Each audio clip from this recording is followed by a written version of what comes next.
fourgon le plus vendu en Europe et élu van de l'année 2024, j'ai le plaisir aujourd'hui sur Testcars de vous présenter le nouveau Ford Transit Custom. C'est parti! Ce Transit Custom existe en deux carrosseries, soit avec des portes coulissantes comme c'est ici le cas, ou simplement un accès aux places avant et 5 finitions, celle-ci étant la Sport. Dans cette configuration, il est possible de choisir 2 ou 3 sièges à l'avant. Juste derrière, il est aussi possible de choisir entre 2 ou 3 sièges. On appelle ça le multicab chez Ford. Et enfin, séparé par une cloison, vous avez l'espace de chargement. Au niveau des dimensions, on est sur une longueur de 5,45 m, une hauteur d'1,97 m, ce qui peut être très pratique pour passer sous certains portiques, et 2,27 m de large sans les rétroviseurs. Le véhicule est disponible en diesel, en plug-in hybride, comme c'est ici le cas, ou encore en 100% électrique. En diesel, le moteur est un 2 litres de 110, 136 ou 150 chevaux en boîte manuelle. Le véhicule est également disponible en boîte automatique avec les moteurs les plus puissants, donc logiquement 150 et 170 chevaux. En PHEV, donc en plug-in hybride, il s'agit sous le capot d'un bloc essence 2,5 litres développant 232 chevaux en traction avec une batterie de 11,8 kWh pour une autonomie annoncée de 57 km en tout électrique. À domicile sur une prise classique, comptez une très courte nuit pour que la batterie soit pleine avec une autonomie réelle de 33 km. Enfin, en 100% électrique, il y a deux versions, 136 et 210 chevaux.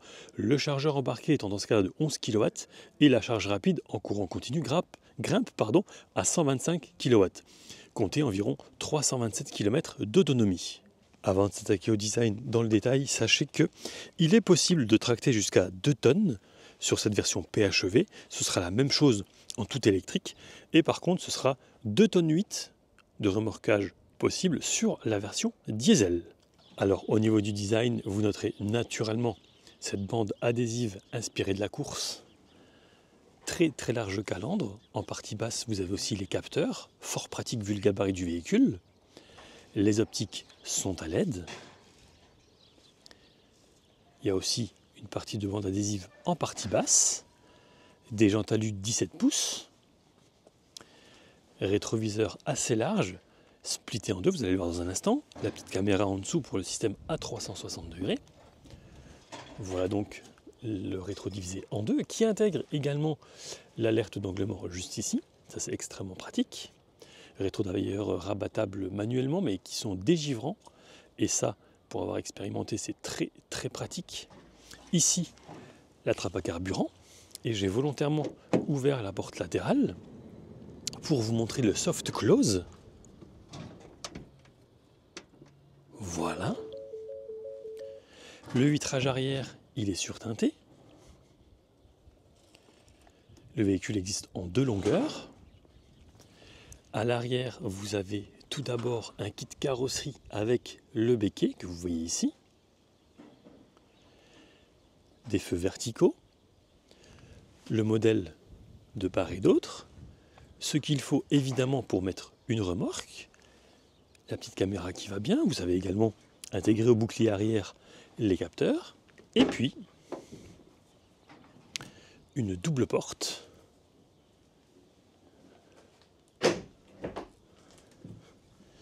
De chargement. Et ici, on va en parler après l'habitacle, donc les places avant. Allez, justement, maintenant je vous propose qu'on passe à l'intérieur.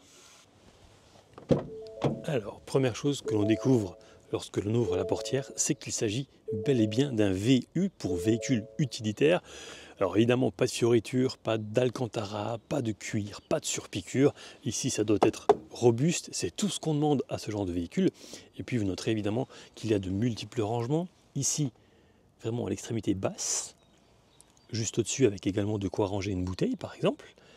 Tout petit rangement, beaucoup plus fin comme vous pouvez le voir ici. La poignée pour ouvrir et pour également se tenir éventuellement quand on rentre dans la voiture. La poignée, les deux vitres électriques, ça peut être très pratique dans des endroits un petit peu étroits. Le réglage des rétroviseurs et puis le verrouillage du véhicule. Une petite partie du système audio. Un très large marchepied rétroéclairé. une sellerie qui est ici chauffante, conducteur et passager. Vous le voyez, ce sera électrique avec notamment le réglage des lombaires, mais uniquement pour le conducteur. Et après plusieurs centaines de kilomètres à ce volant, je peux vous garantir qu'au niveau du confort des sièges, c'est absolument impeccable. Et vous le voyez aussi, ça reprend quelque peu le design extérieur du véhicule. PHEV, donc plug-in hybride, égale boîte automatique, donc que de pédales. On tire ici à 2 reprises pour ouvrir le capot. Le réglage de la hauteur des phares qu'on laisse principalement en automatique. Si on appuie ici, ce sera l'anti-brouillard arrière. L'ouverture de la trappe à carburant. Je reviens ici avec donc la ventilation naturellement. Un premier rangement pour une petite bouteille, ou même, je dirais, plus grande. Mais là, c'est vraiment bien. Ensuite, vous avez ici les commandes liées aux essuie-glaces. À l'avant, évidemment, vous vous en doutez bien. Moi, je vais m'installer justement à bord. Je vais reculer un max. Voilà, là je suis reculé au maximum. Alors le volant, il est réglable en profondeur et également en hauteur. Voilà. Volant chauffant. Alors c'est extrêmement agréable, surtout quand il fait froid, comme actuellement. Prise en main du volant, absolument impeccable, malgré quand même sa grande surface. Dans certaines conditions et en fonction des versions, vous pouvez aussi avoir le volant qui se transforme entre guillemets en petite table. Donc ça peut être extrêmement pratique pour travailler. En partie gauche du volant, vous avez tout ce qui est lié au régulateur de vitesse adaptatif. Nous, en partant de Bruxelles, ça n'a pas fonctionné. Je pense que c'était lié au gel. Je n'en suis pas sûr, donc je dois encore essayer. En partie basse, vous avez naturellement le volume, la commande vocale.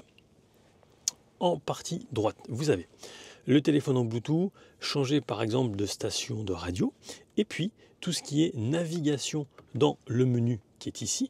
Ici, c'est un écran de 12 pouces.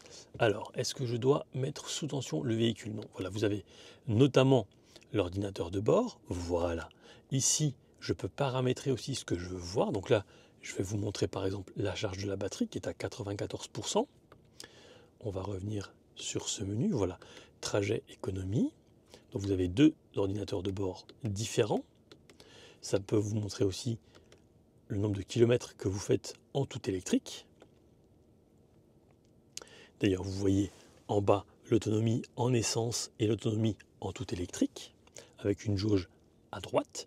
À gauche de cet écran, vous voyez R, donc pour marche arrière, N neutre, P frein parking et D drive. Mais il y a en plus de ça une commande, alors je vais essayer de vous montrer ici, voilà, L, qui permet en fait d'optimiser la récupération de l'énergie, puisque je rappelle que c'est un moteur plug-in hybride.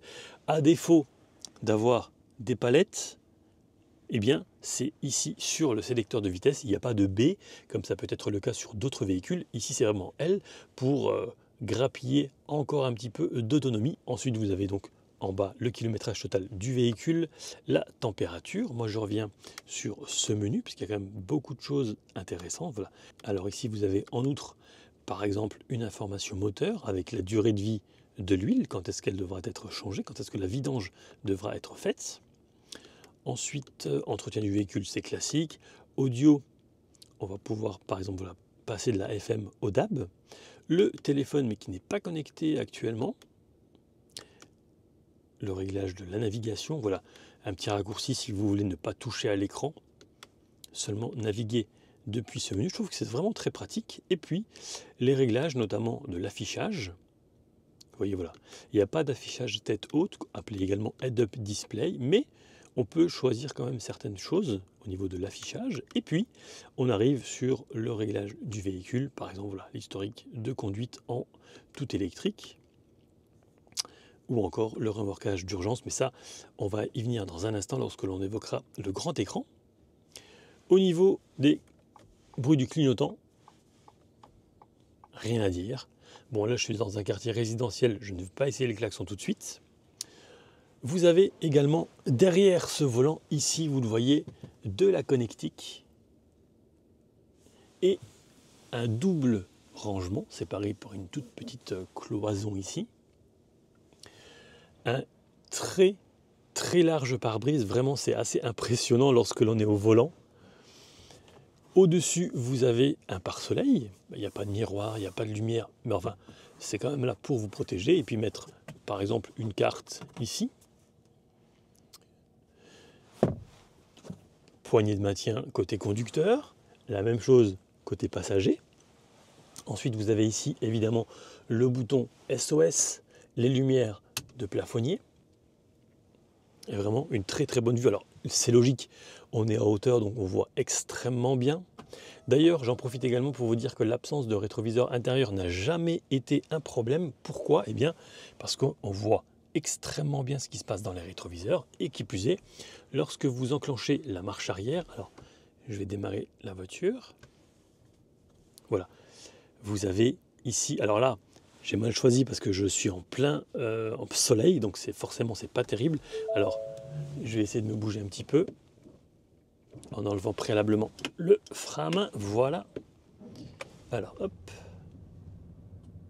On va remettre la marche arrière. Voilà. Bon, là, il y a encore quelques résidus de pluie d'hier. Mais vous voyez, grand écran. À droite, vous avez une vue drone, donc vue de dessus. Les lignes de guidage. Voilà, en plus des capteurs. Enfin, voilà, on fait difficilement mieux. La qualité, une fois que la caméra est propre, je dirais, on est sur à peu près du 9 sur 10. Vraiment, on voit très très bien. Ensuite, vous avez ici le bouton de démarrage. Un très très large écran de 13 pouces avec le système Sync 4 qui tourne derrière. Alors, moi, je vais mettre ça sous tension. Voilà. Vous avez ici le réglage des sièges chauffants sur 3 niveaux. Vraiment un bonheur en hiver. Le réglage de la température. Le volant chauffant. Ici, vous avez la puissance de ventilation. On peut également choisir de tout mettre en automatique. Les différentes zones. Raccourci donc pour, par exemple, le dégivrage avant, le dégivrage des rétroviseurs, la climatisation, la température côté passager, et puis également, donc je répète, les sièges chauffants sur 3 niveaux pour le passager. Alors moi je vais arrêter ça, hop, je vais mettre la ventilation sur off, voilà, il y aura moins de bruit au sein de l'habitacle. Ensuite, pour le volume, vous avez également un bouton physique ici. À droite, ce sera la vue caméra, le désembuage max. Ici, c'est pratique parce que là, vous pouvez choisir, par exemple, un parking et vous pouvez tout de suite naviguer jusqu'à ce dernier. La commande qui est à côté, c'est l'assistance du conducteur. Donc vous avez 2 sous-menus, maintien automatique et le système anti-patinage. Mais ce qui est intéressant aussi, c'est de voir les réglages supplémentaires, puisque là, vous avez en fait accès aux ADAS, donc aux différentes aides à la conduite. Et vous le voyez, par exemple, là, vous avez le régulateur de vitesse, le maintien de voie, le bliss, c'est l'alerte d'angle mort, l'alerte de circulation transversale, c'est extrêmement pratique, surtout, encore une fois, vu le gabarit du véhicule. Alors ici, on va enclencher la marche arrière. L'alerte de circulation transversale arrière fonctionne parfaitement. Le freinage d'urgence en marche arrière, c'est lié, c'est un bonheur. Ça peut vous éviter bon nombre de soucis. Et ce menu, enfin cette commande ici, c'est lié directement aux différents modes de conduite. Alors, il n'y a pas une immense différence entre chaque, mais par exemple, bon, le mode sport, je ne vois pas trop l'intérêt sur ce genre de véhicule, mais il est là quand même. Moi, je dirais que le plus intéressant, c'est par exemple remorque charge lourde. Vous voyez, ici, voilà. Avec, ça c'est aussi très intéressant, je vais me mettre en mode éco, le mode véhicule électrique, pardon, le mode VE, on peut choisir un mode hybride normal. Si je rentre en zone de faible émission, par exemple, je peux me mettre manuellement en électrique, ou alors je peux aussi choisir de démarrer le moteur thermique et voilà. Vous voyez, voilà, par exemple, ça préserve l'autonomie électrique en activant le moteur thermique. Et je trouve très très bien qu'on puisse avoir le choix. Donc ça, ce sont les différents modes de conduite. Les assistances du conducteur, vous les avez vues il y a un instant. L'accès au véhicule, par exemple un témoin lumineux de recharge à l'extérieur, donc du côté avant droit pour la prise de charge. Remorquage, ça c'est bien parce qu'on peut ajouter une remorque, donc même plusieurs, sélectionner celle qui est attachée, vérification des feux, notification de la connexion, bref, ça ne peut pas laisser place à l'imprévu. Départ et confort, ça c'est génial parce qu'on peut préconditionner aussi l'habitacle. Et puis, le réglage de la charge, alors, hop, départ et confort, vous le voyez, voilà, ça vous permet de configurer une heure de départ et lorsque le véhicule est branché, eh bien, vous pouvez chauffer ou refroidir l'habitacle. C'est du confort, pas indispensable, c'est simplement du confort. Bon, le manuel du conducteur, je n'explique pas, c'est relativement simple. Alors, je vais quand même vous montrer la navigation, où aller, par exemple. Alors, moi, je vais mettre, allez, Arlon.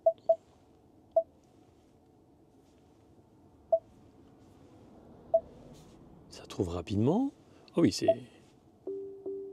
très rapide. Le temps de trajet total, l'arrivée naturellement. Alors, les détails, voilà. On voit un petit peu le parcours. Je coupe. Alors, vous aurez la possibilité, voilà, de revoir le parcours. Ça, c'est l'arrivée, rue du Général Molitor, donc en plein centre d'Arlon. On peut aussi changer l'orientation. Et puis, rien ne vous empêche naturellement. Alors, on va prendre café. Voilà, là j'ai connecté mon téléphone en Bluetooth. Et c'est également extrêmement rapide avec Google Maps. Ensuite ici, les warnings. Commande pour déverrouillage de la porte arrière gauche. Déverrouillage et ouverture, plutôt je dirais même côté droit. Et si je rappuie, eh bien immédiatement la porte va s'arrêter. Je rappuie une fois dessus, elle va se fermer. Même chose de l'autre côté ici, voilà. Avec une indication lumineuse, sonore, pardon. Comme quoi, voilà, ça s'arrête, ça se ferme, pardon, je vais y arriver. Donc évidemment, les aérations. Ici, un double porte-gobelet, qui d'ailleurs peut également se fermer. Vous avez en dessous de la connectique, USB-C, USB et 12 volts, avec en dessous un très large rangement. Vous voyez là, j'ai 2 paquets de mouchoirs les uns sur les autres, donc on peut mettre encore beaucoup de choses. Et puis du côté passager, vous avez une première boîte à gants en partie haute, qui n'est pas extrêmement large ni haute, mais par contre elle est très profonde. Je vais vous montrer, voilà, là mes doigts arrivent au fond, donc il y a quand même beaucoup d'espace. De la connectique, de nouveau, ici à l'intérieur. Je trouve que c'est bien pensé. En partie basse et verrouillable, une autre boîte à gants, qui pour le coup n'est pas immense, je trouve, vu le gabarit du véhicule, rapporté au gabarit du véhicule. Et puis, on arrive, voilà, évidemment, du côté passager, ici. Donc, voilà un petit peu pour l'espace à l'avant. C'est évidemment extrêmement spacieux, très confortable. Mais attention, je n'ai pas encore parlé de la conduite, là je suis en statique. Donc, je vous propose maintenant qu'on passe aux places arrière. Là, je me suis remis en position de conduite normale, donc je déverrouille et j'ouvre la portière latérale. Ici, voilà. Là, donc, je rappelle, vous pouvez avoir 2 ou 3 sièges, comme c'est ici le cas, compatibles Isofix aux extrémités. Vous avez derrière le siège conducteur de la connectique avec 2 prises USB-C, un plancher complètement plat, 2 liseuses, et vous allez le voir également ici, une vitre qui s'ouvre un petit peu.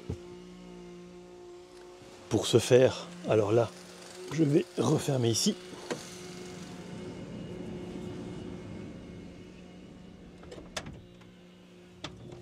Voilà, on pousse, extrêmement simple, rapide, voilà. Vous ne pourrez donc pas l'ouvrir plus que ça, c'est logique. Bon, je ne vais pas y aller à une main, j'attendrai un petit peu. Et donc, bon, vous n'avez pas de poche aumônière à l'arrière, mais peu importe, vous avez quand même, vous le voyez ici, énormément de place aux jambes. Bon, évidemment, c'est logique vu le gabarit du véhicule. Au niveau de la tête, évidemment, c'est un sans faute. Et j'ajouterai quelque chose, c'est que la personne la plus grande des trois à l'arrière pourra se mettre facilement au milieu et naturellement étendre ses jambes. Parce que là, regardez, c'est vraiment royal comme espace. Vous avez, alors lorsque je m'assois correctement, une excellente vision avant, un peu moins latérale, quoique, quand on est au milieu, ça passe encore. On va voir un petit peu qu'en est-il de la vision ici. Bon, ça c'est quand même assez massif, mais encore une fois, vous n'allez pas faire 1000 km avec ce genre de véhicule. Et ici, ça va. Ouais, non, vraiment là, ça reste quand même lumineux malgré le fait que les vitres soient teintées. Alors si maintenant je veux sortir, ça ne fonctionne pas, c'est tout à fait normal. Je déverrouille ici. Et ça me permet maintenant de pouvoir sortir bien plus aisément. Et donc de nouveau, voilà, je vous parlais tout à l'heure d'une cloison, elle est là, complètement étanche, hermétique, bref, il n'y a absolument rien qui peut passer, à moins naturellement d'ouvrir les deux portes arrière. On passe maintenant au volume de chargement. C'est l'une des particularités de ce véhicule, avec un filet qui va bien aussi pour mettre 2-3 bricoles. Ce que j'aime aussi, c'est l'ouverture vraiment des portières. C'est extrêmement large. Je vais vous faire un petit plan global, voilà. Alors, ici, vous avez un premier crochet d'arrimage, un second sur l'arche de roue, un troisième juste là-bas. Vous avez une longueur maximale de chargement de 2,004 mètres, c'est très précis, un volume de 4,3 mètres cubes, et vous le voyez ici, vous avez 2 spots LED qui en fait en pleine nuit vraiment vous permettent d'éclairer ce qu'il y aurait dans ce qu'on pourrait considérer comme une benne. Ah oui, ouais, c'est vrai que là on a l'impression d'être en plein jour. Alors que on n'est pas du tout en plein jour. Ah, franchement, l'éclairage à l'arrière permettrait même à la limite de travailler, je veux dire ici, en périphérie du véhicule juste derrière, sans aucune difficulté, avec une très très bonne luminosité.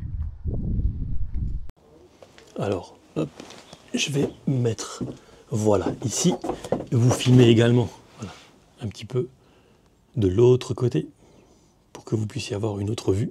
Il existe sur la version plug-in hybride et 100% électrique un convertisseur de courant de 2,3 kW. Ça s'appelle le Pro Power Onboard chez Ford et ça vous permet concrètement d'utiliser certains appareils électriques sur un chantier par exemple directement depuis votre coffre. C'est plutôt bien pensé. Donc évidemment, vous l'aurez compris, le véhicule est un L2 et maintenant on passe donc à la conduite. Alors on va faire un 80 km/h suivi d'un freinage. D'un gros freinage, en fait je vais écraser la pédale de frein simplement. J'attends d'être en ligne droite. Et c'est parti. Ah, c'est super efficace. Alors évidemment je suis seul, il n'y a pas de chargement à l'arrière, mais vraiment c'est impressionnant d'efficacité. Et même si cette version est une traction, sachez que le Transit Custom est quand même un véhicule, je ne vais pas dire principalement destiné à aller sur des chantiers, mais enfin quand même. Il est d'ailleurs disponible en 4 roues motrices, donc un petit peu de tout chemin ou tout terrain ne doit pas lui faire peur. Il doit vraiment être capable de passer à peu près partout. Ouais, ça ne remue pas plus que ça en fait. Hein. C'est comme un véhicule particulier. Le confort des sièges, c'est là vraiment qu'on l'apprécie d'autant plus. Alors sur une chaussée, sur une très très bonne chaussée, dès qu'il y a un revêtement dégradé, une plaque d'égout par exemple qui n'est pas bien, je ne vais pas dire bien fixée, mais qui n'est pas forcément plane, ou alors avec ce temps-là, une déformation, un petit trou dans la chaussée, là par contre ça tape vraiment fort. En même temps, je répète, c'est pas fait pour être le plus confortable possible.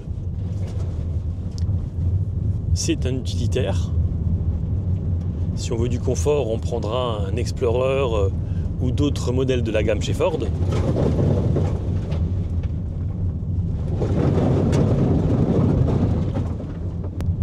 La direction est quand même relativement précise, j'aime beaucoup. Les suspensions, hop, je vous en ai parlé il y a un instant. Oh bah là voilà, par exemple. Là ça a tapé quand même pas mal. Je sais pas si ça va rendre bien en vidéo. Mais justement, ça, sans être un 4 roues motrices, ça peut être un endroit où vous serez amené à venir avec ce véhicule pour travailler, par exemple.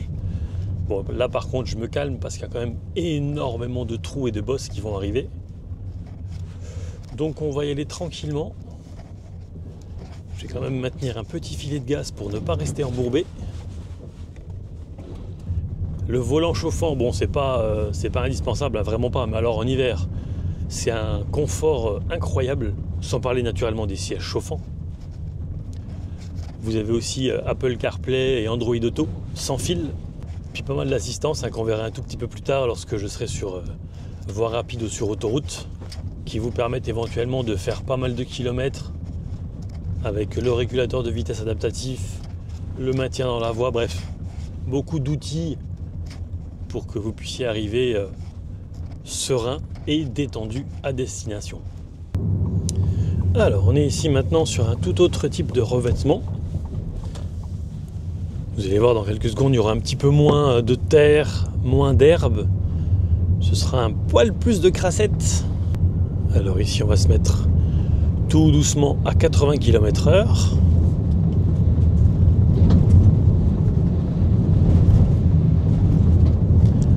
On sent un petit peu ce qui pourrait se passer dans l'espace arrière, l'espace de stockage arrière.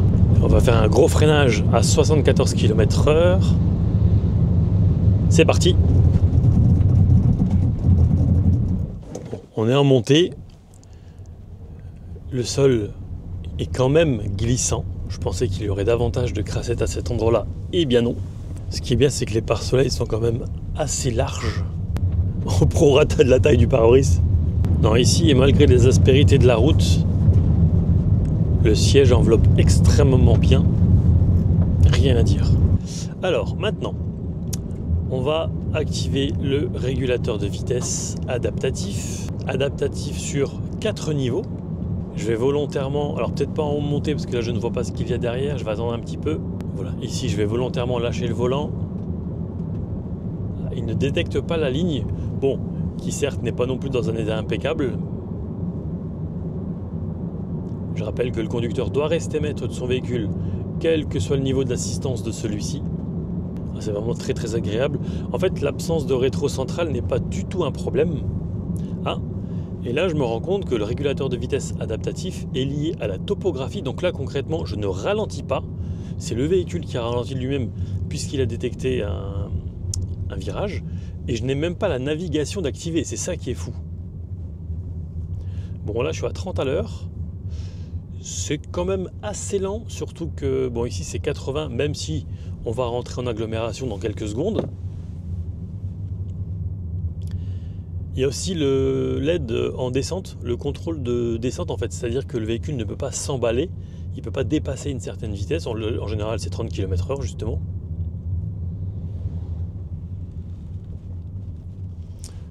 Donc là on est en ville, le véhicule reste à 30 km/h, je ne fais absolument rien, je ne touche pas aux pédales. Alors en ville, ou lorsqu'il est en tout électrique, évidemment c'est extrêmement silencieux. Par contre, vous verrez un petit peu plus tard sur autoroute, c'est pas la même chose, il y a quand même une bonne prise au vent. Quelques remontées de vent du côté droit, du côté du passager, quand on a fait Bruxelles-Luxembourg. Et aussi, on entend lorsque le moteur thermique se met en route. Rien de bien méchant, mais je veux dire, c'est pas imperceptible, loin de là. Bon, ici à 30 à l'heure, les aspérités de la route, on les sent pas beaucoup non plus, hein, ça va. Là, je vais arriver sur un cédé le passage. Est-ce qu'il va encore ralentir? Bon, j'ai de la chance, j'ai personne derrière.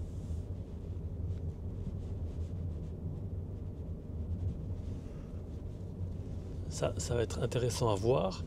Je me prépare en mettant le pied sur le frein, naturellement. Eh oui, il ralentit.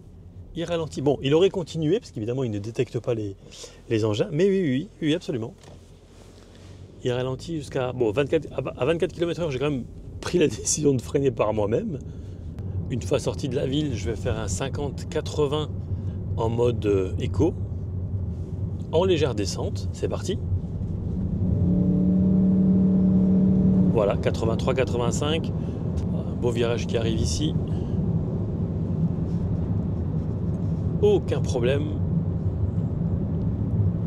Bon, évidemment, quand vous serez chargé, il ne faudra pas forcément toujours les prendre à 80 km/h. Voilà, je ralentis quand même un petit peu, parce que c'est plus prononcé et la chaussée est déformée sur la droite. De nouveau, un freinage qui m'amène à 62 km/h.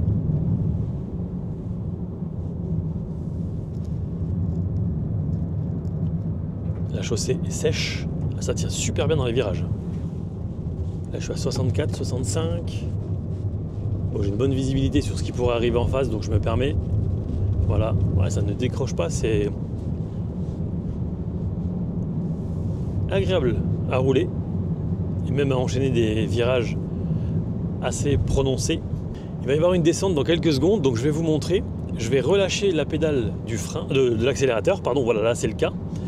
Donc je suis à 80, vous voyez, ça bouge pas trop, 79, et j'active le L sur le sélecteur de vitesse pour optimiser cette récupération d'énergie. Donc là, je suis à 60, 55, 50, voilà, ça ralentit vraiment fort. Alors je profite qu'il n'y ait personne derrière pour voir si ça va jusqu'à l'arrêt complet. 11 km/h, 10, 9, 7, 6. Est-ce que ça va jusqu'à l'arrêt complet? Là, on est en légère montée. Non, ça reste à 5 km/h. Allez, on est reparti. En tout électrique, là, c'est vraiment hyper calme. C'est 30 km/h, donc on va prendre un Dodane à 30 km/h. Ça tangue un petit peu quand même, mais c'est tout à fait normal. Ça fait pas mal au dos, mais disons que je pense qu'un Dodane comme celui-ci, il faudrait le prendre entre 15 et 20 km/h grand maximum. Mais alors, évoluer en électrique avec un van, bon, déjà c'est pas commun, quoique de plus en plus, mais c'est vraiment très très agréable. Maintenant, en direction la voie rapide limitée à 110 km/h. On est à la sortie d'une ville, on va arriver donc sur une voie rapide, on se met en mode sport.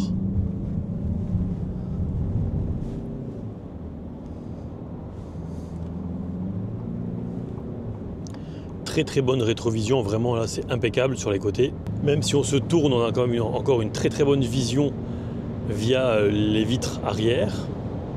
Alors, ici on va se mettre donc évidemment au régulateur de vitesse. C'est 110, on va mettre la distance la plus faible, voilà. Là voilà, il y a quelques remontées de vent sur les côtés. Le moteur est assez sonore, hein, comme je vous l'ai dit tout à l'heure. Après c'est normal. C'est une carrosserie véhicule utilitaire. Si je voudrais moins de bruit, il faudrait plus d'isolant.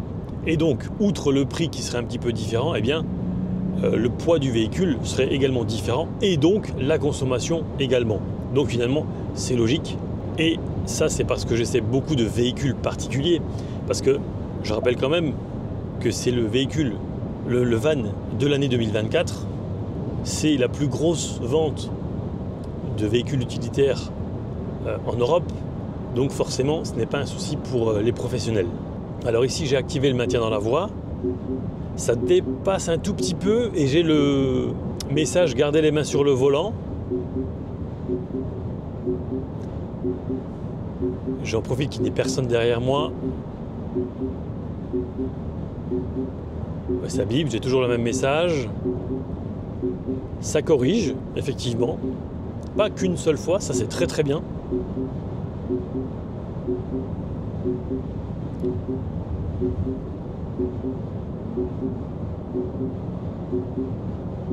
J'ai toujours ce message, gardez les mains sur le volant, ça recorrige une troisième fois. Alors c'est super, par contre, pas de warning, pas d'arrêt d'urgence. Quand on est habitué à ça sur les voitures particulières,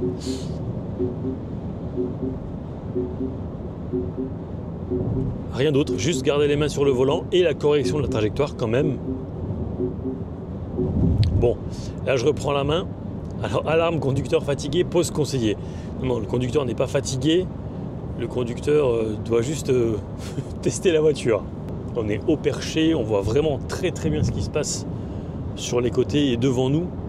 Les montants ici, le fait qu'ils soient épais, ben, c'est pas du tout un problème, je trouve. De nouveau, il ralentit tout seul. Il réaccélère tout seul. Allez hop. Là, je suis sur une sortie d'autoroute. On active le L. Je ne freine pas, hein. Je n'appuie absolument pas sur la pédale de frein. 61, 60. Là, ça ralentit vraiment très bien. Ça, c'est vraiment chouette pour récupérer un petit peu de batterie. Bon, la batterie, vous aurez compris, hein, on était à une trentaine de kilomètres chargés et pas 55, comme le dit le constructeur. Par contre, une fois qu'elle est vide, ça agit un petit peu comme une micro-hybride, c'est-à-dire que vous aurez quand même encore des phases de récupération, notamment en ville, et donc de tout électrique une fois que la batterie est vide. Ça, c'est vraiment bien. Ce que j'aime aussi sur ce Transit Custom L2, c'est ce rayon de braquage. Là, je suis embuté.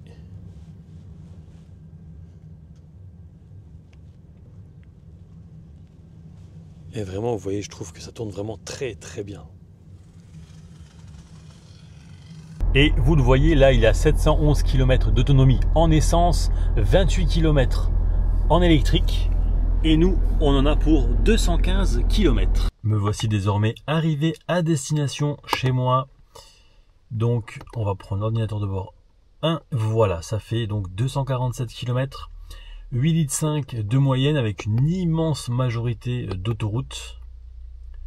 Voilà, ça vous donne une petite idée concrètement de la consommation du véhicule sur autoroute à 120 km/h réel.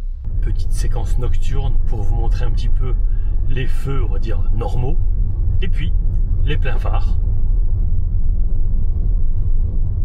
Il y a aussi les feux d'intersection, comme vous le voyez ici.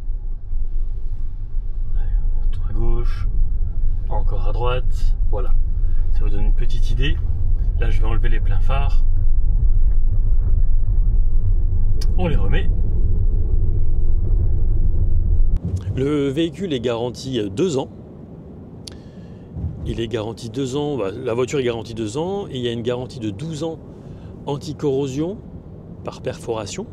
Les tarifs en plug-in hybride démarrent à 40 675 €. Attention, en TVA belge, pour une version L1 en finition Trend, à 63 325 € pour une version L2, comme c'est ici le cas, par exemple, en finition MSRT, qui est en gros un kit carrosserie et qui est le niveau de finition juste au-dessus de cette finition sport. Alors, en conclusion, qu'est-ce que j'ai pensé de ce Ford Transit Custom? Bon, au niveau du look, ça reste un van, donc c'est cohérent, il n'y a pas de fioritures, ça reprend un petit peu les faces avant de certaines Ford actuelles, donc c'est cohérent. Ensuite, à l'intérieur, il y a énormément d'espace, c'est configurable avec plusieurs possibilités naturellement, que ce soit la longueur ou encore l'espace intérieur. Vous pouvez avoir seulement 2 ou 3 sièges à l'avant et puis tout de suite l'espace de chargement, donc sans la banquette arrière qui est sur ce véhicule d'essai. Pas mal de poids tractables également, encore plus en diesel. Et justement, ça aussi c'est génial, c'est que Ford permet d'opter pour 3 motorisations différentes. Donc je répète, diesel, plug-in hybride, donc essence plus électrique, ou 100% électrique en fonction de vos besoins. Et je trouve que c'est bien que, par exemple, en 2025, que l'électrique sur ce véhicule ne soit pas imposé, que ce soit une option possible. Ça, c'est vraiment bien.